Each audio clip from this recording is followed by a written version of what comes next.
June 2nd, 2014. We're looking at the last 2 days of images from the SDO. Saturday night, I noticed this prominence coming up on the left, and now Space Weather started watching it also this weekend. But notice this flame of energy that runs across the top of it as it touches the sunspot right there during that flare. You have that flare. Now, the filament tries to release when it becomes energized. We've seen that several times, causing a coronal mass ejection. Now watch, again, we're going to look at this. You got your flare vent.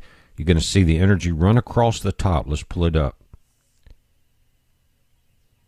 And right there, you can just see that flame almost run across the top of that filament. Then it tries to release. It doesn't. It's held in there magnetically.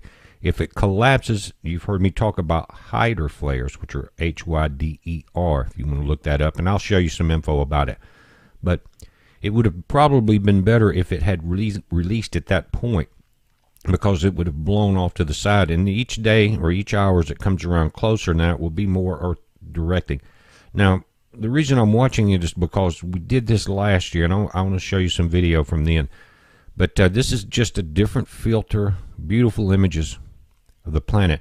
But you can see the energy as you don't see the entire way, but look in this bottom left. That's what we're dealing with. That's a lot of energy, and that can be released from the sun.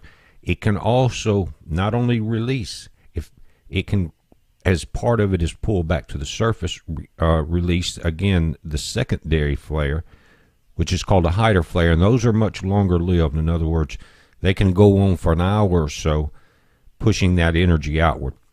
But we'll look at some of the information on it, and I want to show you some of the images from last year on these flares. But this one's real similar.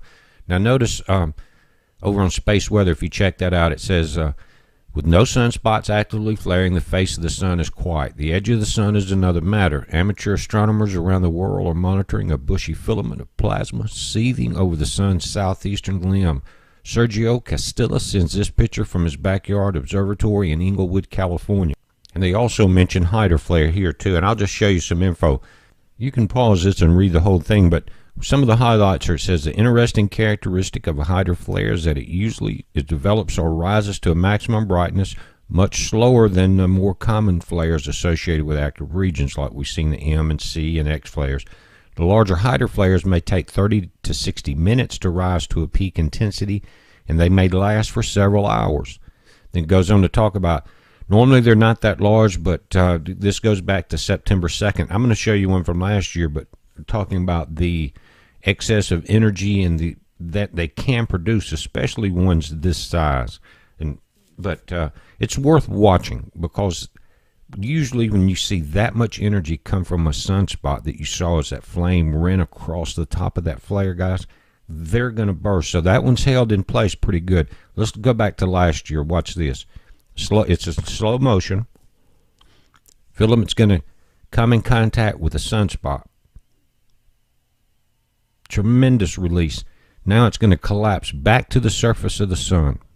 This is the secondary Hyder flare. Watch as both sides, called the parallel channels, light up and energize. Now that amount of arcing energy produces an arcing effect. Again, the satellites will definitely pick up both the CME plus the secondary Hyder flares. You see that slinky effect of those magnetic rings. Let's watch it close up. SDO. Again, it comes in contact with an active sunspot, thrown out, not directly earth facing, but you saw that as it wrapped around, it definitely came at us. And then here are the rings of the Hyder flare.